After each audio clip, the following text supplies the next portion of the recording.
Hey everybody, thanks for joining us for the on-site edition, The Plumbing Gurus here. My name's Clayton. On this channel, we're striving to save you money and keep you informed on all the proper plumbing practices. This is a job that we've done. It's just outside of Calgary. It's a little place called Cochrane. So what we have here is we redid a bathroom, or no, we added, exactly did we do here, Karsten? Karsten did this part, I did the other part. There was an existing bathroom down here. They ripped it out, and it's kind of a really weird setup. So then they turned it into just a three-piece bathroom, and yeah, I just redid some groundwork stuff there. So I can walk you through on what we've done here. We'll start with the shower over here. Once again, we have installed a Rio Bell shower valve. We've used the top as a drop elbow for a slide bar. In the center here, this is where the slide bar is going to sit. So we've got backing behind here, so we can use a wood screw for the backing, so the slide bar is nice and sturdy against the wall. We know it's not going to kind of fall out with the inserts. You can notice we offset this water line, so and we also take pictures of the valves that we do, so we know where the water lines are. So if we do set that slide bar, we're not going to screw into the water line. So yeah, we try to keep everything away from anywhere we're going to be screwing in the future. And we just put this slide bar here on the bottom. This is called the drop elbow. So this is where the hose is going to come down. So we found this is kind of the best system to do. The hose just kind of runs down and then will run up like this into the slide bar. Usually the slide bar sits here and then has a little notch out on the side. So the shower head actually will sit like off to the side a little bit.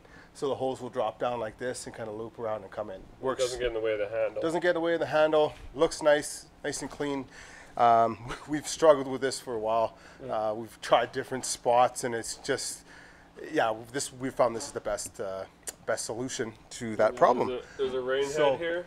And a rain head, that's right. So this will sit right in the middle. What we did there is, the reason it doesn't look centered with the shower itself is they're going to have a 14-inch bench on this side.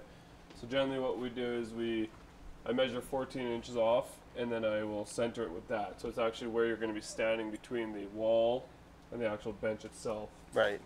Thanks for that. Rubber ducky. Yeah. So here, Karsten added a trap for the shower, a drain for the shower.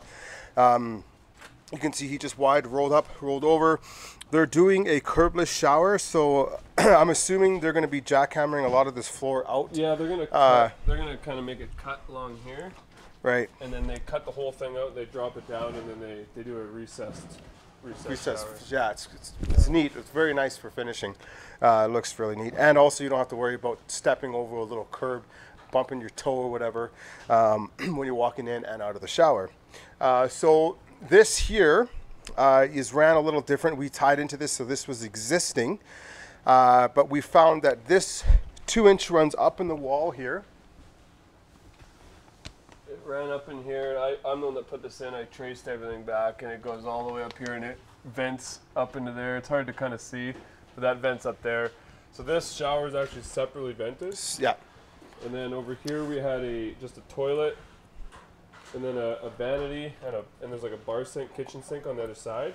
So because the shower is being separately wet vented, I tied this in, and I'm able to wet vent both sinks into one 2-inch line. And wet vent the toilet. It's wet venting the toilet at the same time. So this just went up, and we just followed along the beam there. Kind of hard to see, but yeah, goes up over there and ties into that same vent. So you might be looking at this and going, "Hey, why is the flange in already?" So this is kind of how we're doing it now. So what we would do before is we just have the 4-inch pipe sticking up through the floor, and we just put the floor flange in on top of the 4-inch pipe, and it would be standing like 2 feet or a foot or so above the floor. When we'd come back for finish, or we'd try to come back before they would do the flooring, we'd cut once they've done the concrete, we would cut the pipe flush with the concrete, and then we'd install our floor flange on the concrete, above the concrete. But we found a lot of times it gets missed because we've got so much stuff going on, and like cutting a floor flange in is like kind of the last thing on our minds. So we'd show up to finish stage, and there'd be a 4-inch pipe sticking up through the floor with the 4-inch flange sitting inside the pipe. And we'd end up cutting the pipe. We put the flange down, and the flange then would sit on top of the finished floor. So now it's about 1/2 inch above the finished floor. Some toilets that we've installed, the allowance for the wax seal, some of them allow for thicker, some of them allow for thinner wax seals. But we found that some of them that we've installed, they actually sit above the floor, like even if it's like a 1/4 inch or 1/2 inch above the floor. You might not think that's a lot, but when you have the toilet on there, now you've got a 1/2 inch gap all the way around the toilet that you got to shim, fill it up with silicone. Well, it's not actually properly supported either. And it's not properly supported, and it doesn't work. So this is how we're doing it now. So what we do is we cut the flange in, even when the concrete's not just like this, when it's open, we cut the flange so that it's flush with the concrete, not the finished floor, but the concrete, the bottom of the flange, and then we tape the bottom of the flange here, and we tape the top of the flange. That's just where the bolt sits. Because what happens is if we just put this flange here, and then they do their cement, now the cement will come inside of this spot here where the toilet bolt sits, and then you can't get your toilet bolt in without chipping away at the concrete inside.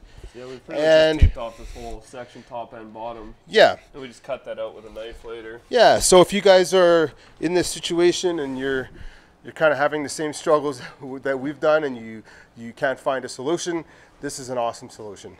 Normally, like if the concrete is poured, like normally we get them to pour the concrete and then we put in like a shower base, but they're doing a concrete shower and we got to do an inspection here, so we can't pour the concrete yet. Mm-hmm. So a lot of times we'll come back after concrete's poured to finish the job and put in like the shower base and finish and stuff. That was the plan here, but it didn't work out that way. We're waiting for inspection, so we would normally cut this flange in after concrete's poured. It's just it is better because it's not getting covered in concrete. But in this situation, like sometimes you just have to kind of work with what you got. Yeah, and this way it's done.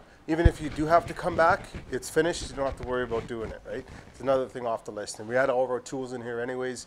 Might as well just get her done now. So absolutely. So let's go over here. So I'll show you what I did here. So all these water lines that we ran for the bathroom group here, we ran them and we tied two 3/4 inch valves in there, if you can see that. So what that does, it just allows, so when we come back for finish, we can just shut those valves off and the water can be left on to the rest of the house. And we can cut in our valves and everything. And it's just a lot easier to control.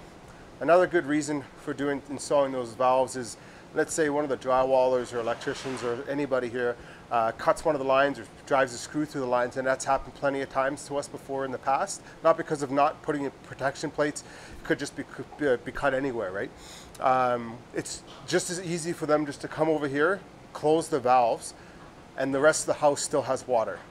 And then we can come in a day later if we need to. It's not like an emergency call where like the homeowner's out of water until we get there to fix the problem. So installing the 3/4 valves, that was my idea. For the longest time, Carson's like, no, don't worry about it. No, don't worry about it. And don't waste the money on valves. Yeah, don't waste the money on valves. And then eventually we just, I don't know, one day he's like, yeah, let's put in the valves. And I'm like, you want me to put in the valves? Sure, man, let's do it. I love this. That's my idea, bud. Carson says it's his idea. So, oh yeah, I see what you're saying. Yeah, but yeah, so that's a great idea for any of you guys doing, even like homeowners or DIY guys that are just kind of doing their own projects and you're running water lines to a bathroom group. Valve them off somewhere where it's accessible. If you ever have an issue with it, you can shut the valves off. When it comes to finish, shut the valves off. You don't have to worry about the rest of the house, like I said before. Leave all the water on. One of the best tricks for water lines, I think, that I've ever came up with for myself. So over here, I'll kind of explain to you what they did before. They had this line here, is the 3/4 main line, ran inside of the wall. So from here, it ran behind the drywall, okay? And it also teed off for the 2 hose bibs about right here. They teed off, and then they had a valve behind the drywall. It was hidden too. They actually, it was hidden. I told them about that. They had to cut that open. Like somebody drywalled over that valve. Right, yeah. So so everything was covered. And so it was just one 3/4 inch line that ran up into here. Then the 3/4 tied into the irrigation, that's what this is here, tied into the irrigation up top there, ran over here. The check valve was somewhere here, and the valve for it was somewhere in here. So you can see how how silly it is to put a valve and a check valve somewhere where there's not going to be access.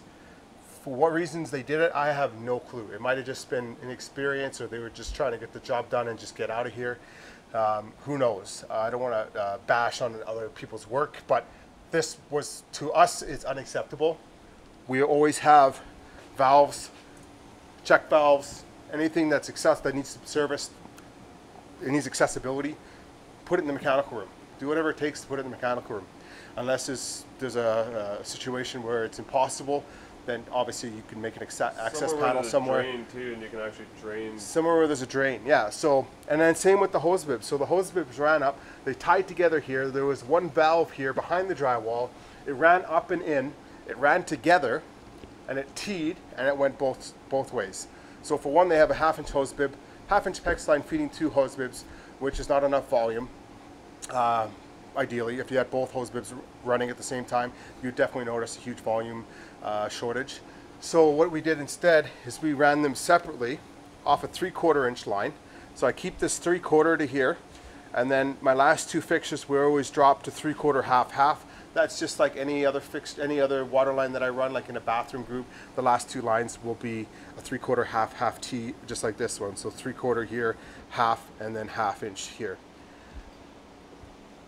So what we did is I just put this nice piece of board up here to give myself a spot to put J-clips on. I used a level, I measured everything, I made sure everything's nice and square. You want to take your time when you're doing this kind of stuff. It does reflect a lot on the homeowner and also other people that come over here to take a look at this kind of stuff. This is stuff that does get noticed, so you want to make sure you take the extra time to make it look nice and pretty, as nice as you can, is what I try to do. So this here is what operates the irrigation. This is a dual check valve. This here is just a drain valve. So what you do is you just shut this valve off here. The irrigation guys come to blow it out. They would probably hook their compressor up to here, and then they would blow everything outside. I'm not exactly sure how they do that process. Actually, I haven't done it before, so I'm sure there's a bunch of different ways that you can do it.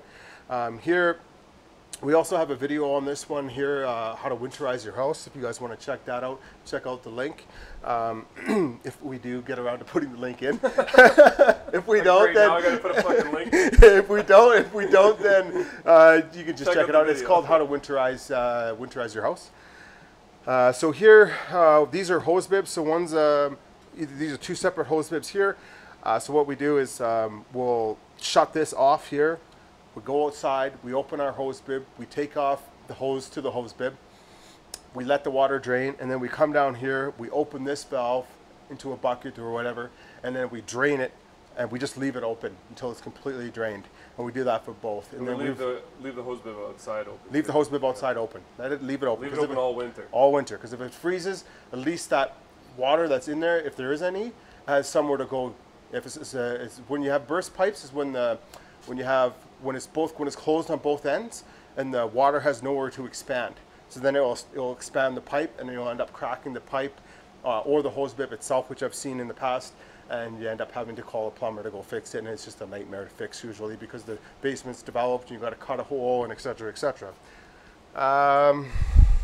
Yeah, that's about it. We did a nice water test. We tested, well, we just turned the water onto everything in the shower. We manually turned on the valves to the shower valve to test the rain head and the drop elbow. I did have a miscrimp up there. Even I make mistakes. We all make mistakes sometimes. And of course, it was like the hardest crimp joint in the whole job. Right on that coupling up there. Yeah, just got ahead of myself.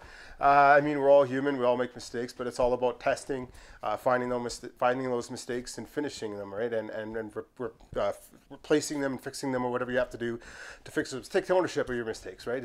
We're all human, right? So, but yeah, I think that's about it. If you guys made it this far to the video, leave us a comment. Let us know what you guys think. If you've done something like this, if you do it a little differently, we'd love to hear what you guys do. Nobody's ever said anything. Well, actually, no, there's a few guys that have said stuff about doing stuff differently and what they do. We love hearing that kind of stuff, you know. It gives us video ideas to, you know, not to cater, but it just kind of keeps that in mind. Hey, this one guy said something about this in a video. Let's make a video like that. Or if you guys got some video ideas that maybe you'd want us to do, that you're looking to do, or whatever that you're unsure about, drop us a line. Let us know. Yeah, but that's it. That's it, guys. Thanks a lot for joining us today. You guys stay safe, and we'll see you on the next one.